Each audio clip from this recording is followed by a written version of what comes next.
بسم اللہ الرحمن الرحیم۔ السلام علیکم۔ میری شادی امیر گھرانے میں ہو رہی تھی اور مجھے ڈر تھا کہ کہیں میرا پرانے عاشق کی وجہ سے شادی نہ ٹوٹ جائے۔ اسی لیے نکاح سے کچھ دیر پہلے بہن کو اپنی چادر پہنا کر بہانے سے باہر بھیجا اور پیچھے سے عاشق کو میسج کر دیا کہ مجھے یہاں سے اٹھا لے جاؤ۔ نکاح کے بعد مجھے بہن کی فکر بھی ستانے لگی جب میرا شوہر کمرے میں آیا، لیکن اس نے جیسے ہی میرا گھونگھٹ اٹھایا میری جان نکل گئی، کیونکہ وہ تو میرا نام صبا ہے۔ میں نے ایک غریب گھرانے میں آنکھ کھولی۔ میرے ابا شہر کے کسی بنگلے میں مالی تھے اور اماں سلائی کیا کرتی۔ ہم 3 بہنیں تھیں اور 2 بھائی تھے۔ میرا نمبر دوسرا تھا۔ میں ایسے گھر سے تھی جہاں 2 وقت کا کھانا بھی مشکل سے میسر آتا۔ جوں جوں بڑی ہوتی گئی، اس غربت سے نفرت بھی بڑھتی گئی۔ اکثر میں شکوہ کرتی کہ اللہ نے مجھے اس غریب گھرانے میں پیدا کیوں کیا۔ میرے سب بہن بھائی تو اسی زندگی سے خوش تھے، مگر میں مطمئن نہیں تھی۔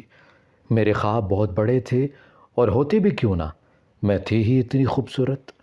میری دادی کہا کرتی تھیں کہ تجھے تو کسی محل میں ہونا چاہیے تھا۔ کبھی کبھی میں خود سوچتی کہ یہ چھوٹا سا گھر میرے شایان شان نہیں ہے۔ میں بہن بھائیوں میں سب سے پیاری تھی، اسی لیے سب کی لاڈلی بھی تھی۔ میری خوبصورتی کے خاندان بھر میں چرچے عام تھے۔ خاندان کا ہر لڑکا مجھ سے شادی کا خواہش مند تھا، مگر میں تو کسی کو ایک نظر دیکھنا بھی پسند نہ کرتی۔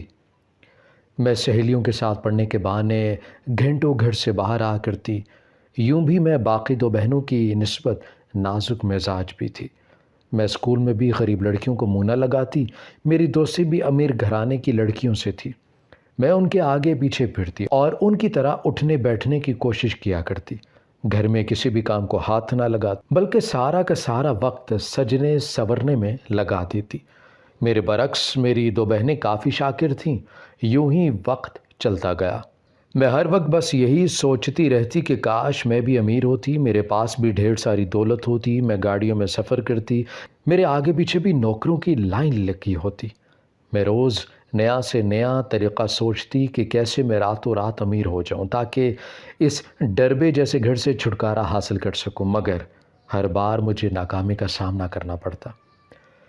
پھر میں نے اسکول کے قریب ایک دکان والے سے دوستی کر لی۔ اس کا یہ فائدہ ہوا کہ میں آئے دن اس کی دکان سے فری سامان لینے لگی۔ پھر اسی طرح میں نے اسکول اور محلے میں کافی لڑکوں سے دوستیاں بنا لی۔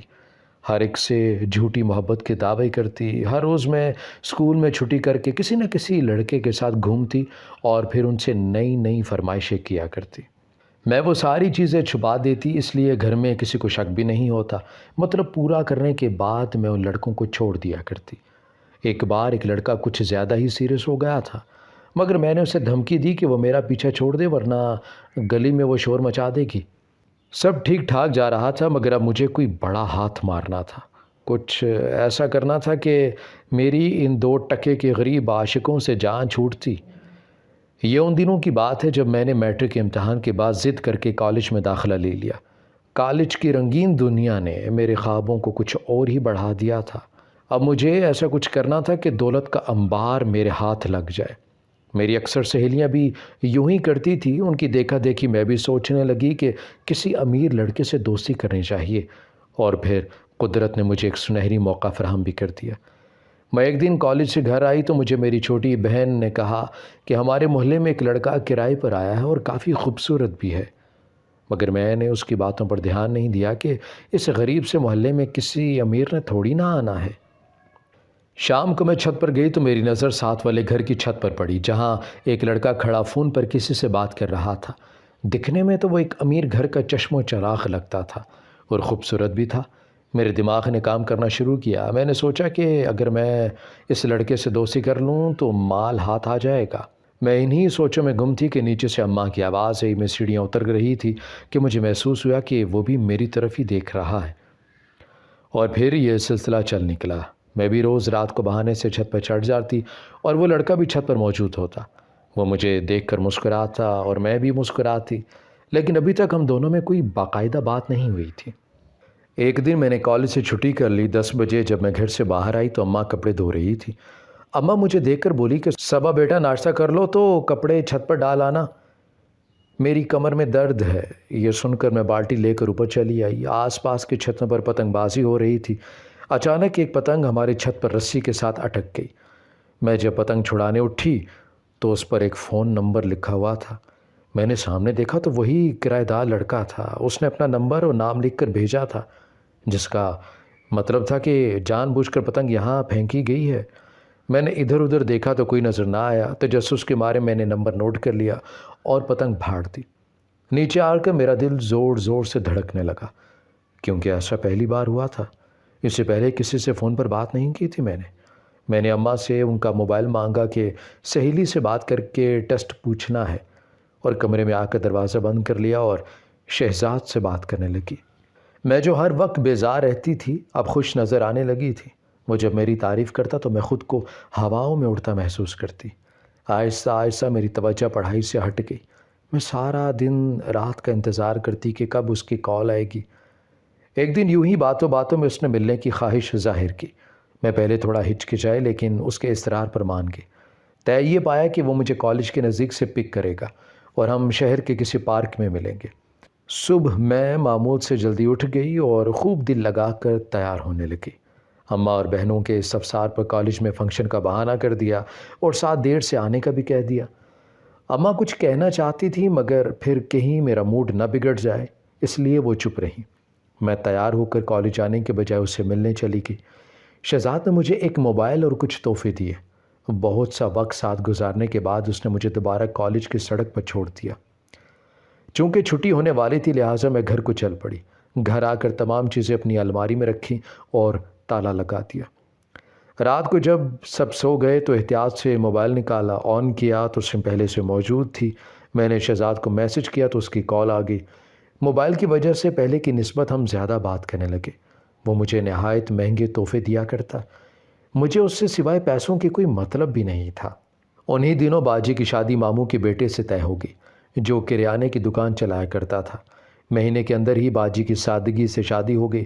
مجھے شروع سے ہی چچی نے مانگ رکھا تھا، لیکن میں ہمیشہ امیر گھرانے کے خواب دیکھ رہی تھی، لہٰذا جب بھی میری شادی کا ذکر چھڑتا میں صاف انکار کر دیتی۔ شہزاد سے بھی میرا جی اکتانے لگا تھا۔ وجہ باجی کے سسرالی رشتہ داروں میں موجود فرحات تھا۔ فرحات کو میں نے باجی کی شادی پہ دیکھا تھا۔ وہ ایک ملٹی نیشنل کمپنی میں مینیجر تھا اور اچھی خاصی کمائی بھی کر رہا تھا۔ اس کے ابو بزنس مین تھے اور بہت امیر بھی، اس لیے فرحات میرے لیے بہتر تھا۔ اب میں شہزاد سے پیچھا چھڑانے کا سوچنے لگی۔ شہزاد بھی شاید سمجھ گیا تھا، لیکن وہ چھوڑنے پر آمادہ نہیں تھا۔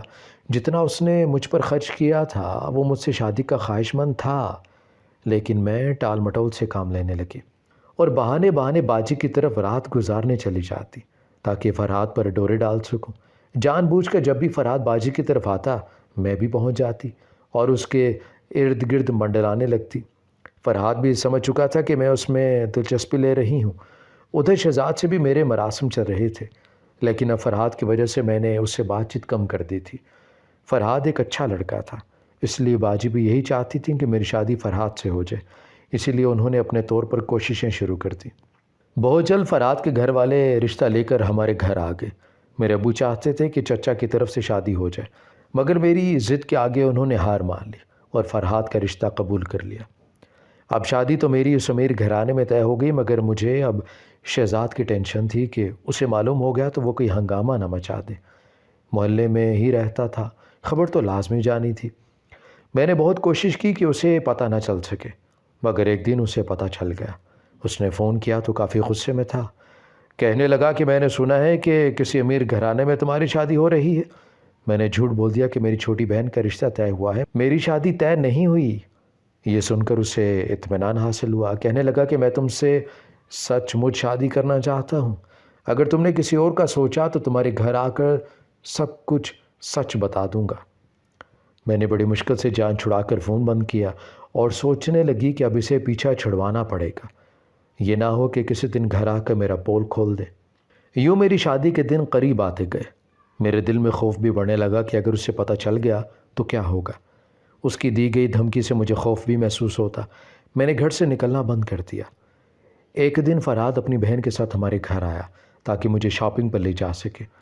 میں بہت خوشی خوشی اس کے ساتھ گئی۔ وہاں ہم کپڑے خرید رہے تھے جب شہزاد کی نظر مجھ پر پڑی۔ اسے دیکھ کر میرے اوسان خطا ہو گئے۔ اس سے پہلے وہ میری طرف آتا میں نے جلدی سے فرحاد کو کہا کہ دوسری دکان پہ چلتے ہیں۔ شاپنگ کے دوران ہی اس کے فون آنے لگے۔ میں بہت ڈر گئی تھی۔ اگر وہ فرحاد کے سامنے آ جاتا میرا سارا بنا بنایا کھیل بگڑ جاتا۔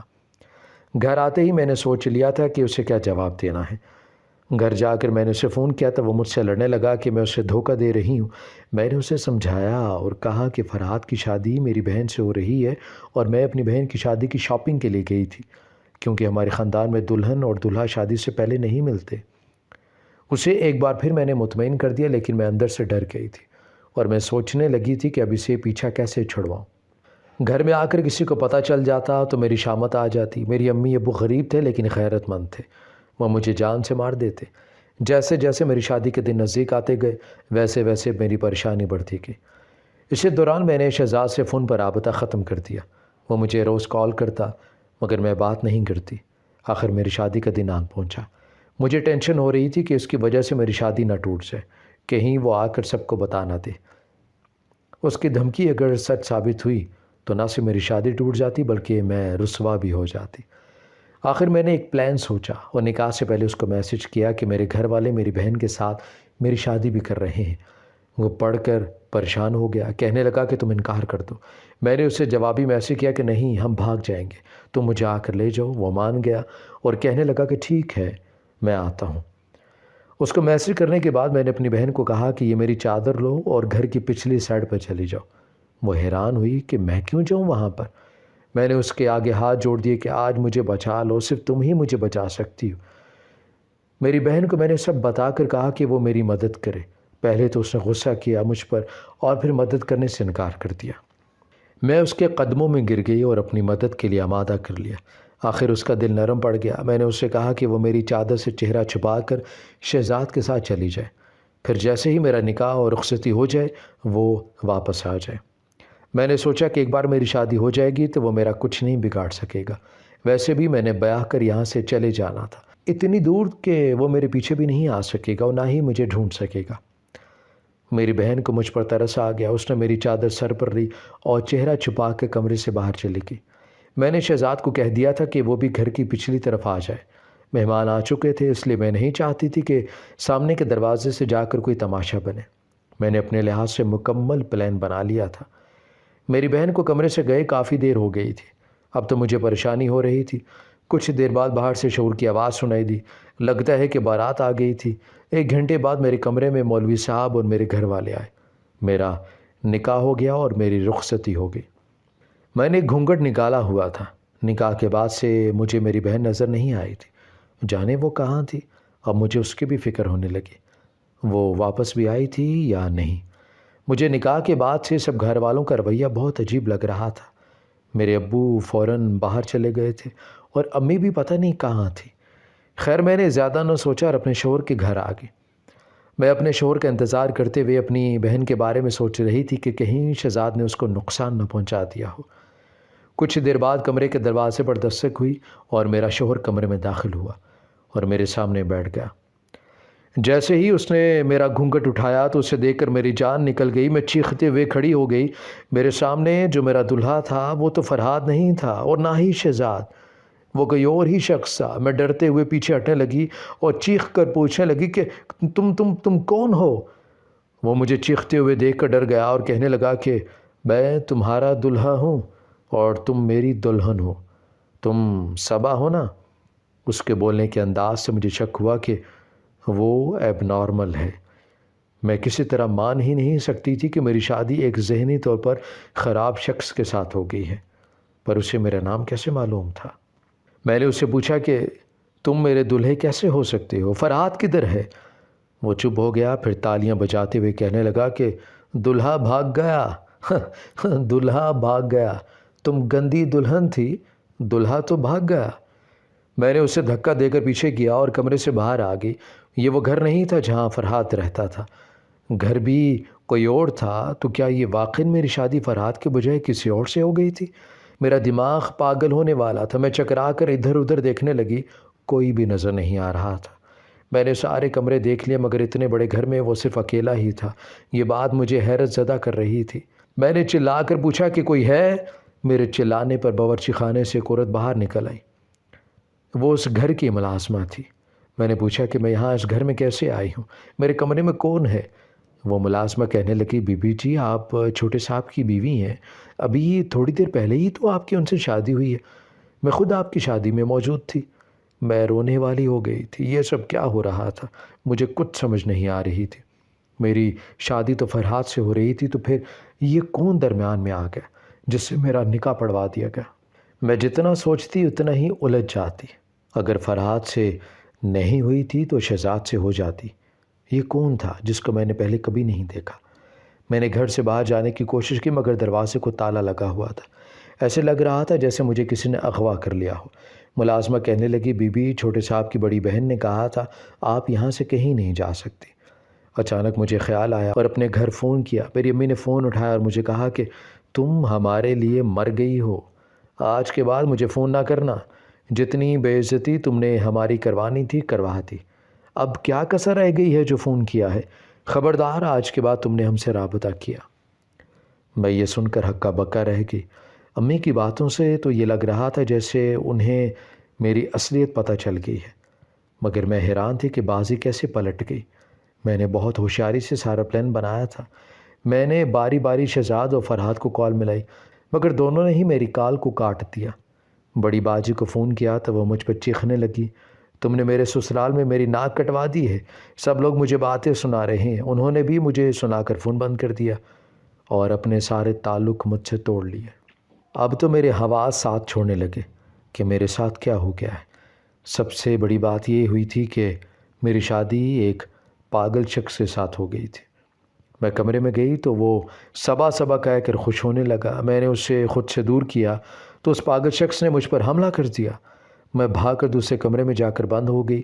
کچھ دیر بعد میں نے اپنی بہن کو فون کر کے اس سے قسم دی کہ صبح مجھ سے ملنے آؤ، میں اس سے پوچھنا چاہتی ہوں کہ ہوا کیا ہے۔ وہ صبح میں آئی تو میں نے بے چینی سے پوچھا کہ یہ سب کیا ہوا ہے۔ وہ بھی میری حالت اور میرے دولہے کو دیکھ کر اداس ہو گئی۔ مجھے اس نے ساری کہانی سنانا شروع کر دی اور کہنے لگی، آپ ہی کل جب تم نے مجھے اپنی چادر دے کر گھر کی پچھلی جانب جانے کو کہا تھا، اسی وقت پھپھو نے مجھے دیکھ لیا اور ہنگامہ مچا دیا کہ لڑکی گھر سے بھاگ رہی ہے۔ شہزاد بھی وہیں تھا، میں نے اسے بھی بہت کہا کہ یہاں سے چلے جاؤ مگر وہ کہنے لگا کہ مجھے صبا نے میسج کیا تھا، میں تو اسے لے کر جاؤں گا۔ اتنے میں باقی سب گھر والے بھی اکٹھے ہو گئے۔ پھپھو نے مجھ پر الزام لگا دیا کہ میں گھر سے بھاگ رہی تھی۔